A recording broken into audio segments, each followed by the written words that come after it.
Question number first क्या है? An alexandrine is a verse line in, किसमें होता है? ट्राम्बिक हेक्सामीटर में होता है। एम्बस जो होता है कंसिस्ट होता है किससे? तो अनस्ट्रेस होता है और उसके बाद स्ट्रेस होता है, तो one अनएसेंचुएटेड syllable followed by an accented one means option A should be correct. Free verse in is poetry, क्या हो जाएगा? तो इसमें रेगुलर मीटर नहीं होता, बी वाला हो जाएगा। Conforming to no regular metre, ठीक है। वियोल्फ क्या है? ये फर्स्ट ओल्ड इंग्लिश क्या है? एपिक है ना, क्यों? Option A should be correct. हाँ जी।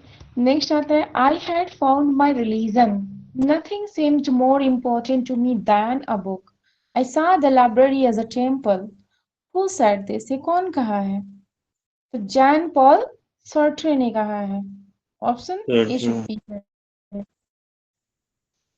यस, देखते ही ये कौन सा फिगर आपके स्पीच है? Sally sells sea shells by the sea shores, इसमें एस एस का रिपीटेशन आ रहा है, तो कौन सा से फिगर ऑफ स्पीच हो जाएगा? अलिट्रेशन। बहुत अच्छे, ये बड़ा अच्छा है। देखिए, and thou dull house the great god of war, उसके लेफ्टिनेंट बनते हैं, फिर कर्नल बनते हैं, फिर अर्ल ऑफ मार बनते हैं। क्या कर रहे हैं ये? एंटी क्लाइमैक्स में जा रहे हैं, इनका डिक्लाइन हो रहा है। बहुत अच्छे। नेक्स्ट आता है बहुत अच्छे। Speech is silver but silence is gold, ये क्या हो रहा है? ये आपस में कंट्राडिक्ट कर रहे हैं, एंटीथेसिस हो जाएगा। नेक्स्ट आता है linger longer and languor are rider reader raider and ruder, ये जो है ये किसका एग्जांपल है? कॉन्सोनेंट का है। एल का वो हो रहा है, रिपीटेशन हो रहा है, प्लस एजोनेंस का इंटरवेनिंग हो रहा है ना। Option D should correct. Next आता है which work of Wordsworth was criticised in the Edinburgh review with its insolent this will never do, ये कहाँ देखने को मिलता है? एक्सकर्जन। बहुत अच्छे, द एक्सकर्जन। नेक्स्ट आता है where and when did Wordsworth met Sir Walter Scott, Walter Scott से कब मिलते हैं वर्ड्सवर्थ? तो स्कॉटलैंड में ही मिलते हैं शायद, और 16 नहीं 16 नहीं 1803 में। वर्ड्सवर्थ की बात हो रही है ना, 16 कहाँ से होगा? आइए ऑप्शन देख लेते हैं। यहाँ पे देखिए स्कॉटलैंड प्लस 1803 में मिलते हैं, right. Option B should be correct. Next देखते हैं, ये क्वेश्चन बड़ा अच्छा है, इसका आंसर आप ही लोग से चाहिए। How many times Wordsworth visited Europe, कितनी बार ये यूरोप के थे? 6 टाइम या 5 टाइम, कौन सा सही होगा? I think 6 time.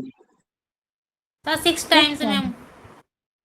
हाँ, माइनर को लेंगे तो 6 टाइम, कहीं कहीं 6 भी मिलता है, कहीं कहीं 5 भी मिलता है, इसको ध्यान रखिएगा।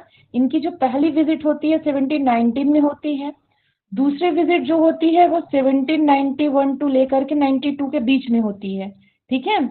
और तीसरी विजिट इनकी कब होती है? 1798 टू 99 के बीच में होती है। चौथी कब होती है इनकी? हालांकि ये जो है टाइमिंग, ये 1802 वाला ज्यादा अप्रोप्रिएट है। 1802 जब वो कैरोलिन से मिलने जाते हैं, फाइनेंशियल सपोर्ट वाला, वहां पर होता है, डोरोथी अपनी बहन के साथ जाते हैं ना, क्यों? ये तीसरी बार होता है। 1802 में मैम ये परमिशन लेने जाते हैं कि हम शादी कर लें या नहीं कर लें, अपनी बेटी से परमिशन लेने जाते हैं, डोरोथी साथ में होती हैं। तब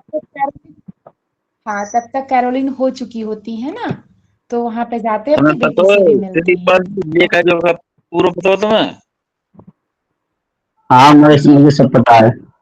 अच्छा, ठीक है, तो ये इस तरीके से याद रखिएगा। कहीं कहीं 5 भी मिलता है, कहीं कहीं 6 भी, जो माइनर इनकी विजिट है उसको ऐड करने के बाद 6 हो जाता है। नेक्स्ट देख लेते हैं। में गए, क्या में गए, 92 में गए, 92 में। जी, बहुत अच्छे। Which time Wordsworth refers to I these lines from prelude, देखते हैं, Europe at that time was thrilled with joy, France standing on the top of the golden hours. बहुत इंपॉर्टेंट लाइन है, इस लाइन को एज इट इज भी पूछा जा सकता है। And human nature seeming born again, ये कहाँ की बात की जा रही है? ये उस टाइम पे जो फ्रेंच रिवॉल्यूशन होता है उस पीरियड की बात की जा रही है, ठीक है। अच्छा, फ्रेंच रिवॉल्यूशन का टाइमिंग बताइए, कब होता है? 1789 से 99, 1789 से 1799। बहुत अच्छे। नेक्स्ट आता है, in which poem Milton has given his views on poetry भी बात की जा रही है। तो पोएट्री पे उन्होंने व्यू किसमें दिया था? लैसिडास में। बहुत अच्छे। The lower class was represented in girls वर्दी, कौन से वर्क में लोअर क्लास को दिखाया गया है? फ्रेटर्निटी। फ्रेटर्निटी। अच्छा, फ्रेटर्निटी आती कब है जी? 1909 में आती है, बहुत नोवेल है। अच्छे, बहुत अच्छे। Name the figure of speech just for a handful of silver, silver he left अस, तो क्या है? कौन सा फिगर ऑफ स्पीच है? चाइना रखी है। रॉबर्ट ब्राउनिंग ने कहा है कि भाई साहब थोड़ी पैसे के लिए आपने तो हमें ही छोड़ दिया, लास्ट लीडर कह दिया यहाँ तक। नेक्स्ट देखिए, यहाँ पे फिगर ऑफ स्पीच पूछ रहे हैं, sweet Auburn loveliest village of the plain, where health and plenty cheered the labouring swain. ये कौन सा फिगर ऑफ स्पीच है? तो यहाँ पे अपोस्ट्रोफी हो जाएगा। बहुत अच्छे, option C should be correct. Next आता है, which play of Shakespeare has been described by T S. Eliot as an artistic success की बात की जा रही है। कौन सा वर्क हो जाएगा? मैकबेथ हो जाएगा। नेक्स्ट आता है, which of the other play than Tempest by Shakespeare that observes the classical unities, बात की जा रही है क्लासिकल यूनिटीज की, तो क्या हो जाए? Love labour love. Yes, comedy of comedy of errors होगा, कॉमेडी ऑफ एरर भी होगा, टेम्पेस्ट भी होगा। टेम्पेस्ट नहीं ऑप्शन में, कॉमेडी ऑफ एरर्स हो जाएगा। यहाँ पे टेम्पेस्ट नहीं दिया है ना, यहाँ पे टेम्पेस्ट जी, तो इसको कॉमेडी हाँ ऑफ दिया है, अदर देन पूछा है ना, अदर देन करके पूछा है, इसलिए कॉमेडी ऑफ एरर्स। जी। नेक्स्ट आते हैं, persona tone and voice reflect in recent criticism, तो क्या होना चाहिए यहाँ पे? The tendency to highlight characterisation, ठीक है, option A should be correct. Next देख लेते हैं, 21 में क्या है? The following lines are taken from, कहाँ से लिया गया है? लाइन क्या है? To me the meanest flower, इससे ही पकड़ लिए होंगे। That blows can give thoughts that do often like too deep for tears, ये लाइन कहाँ से है?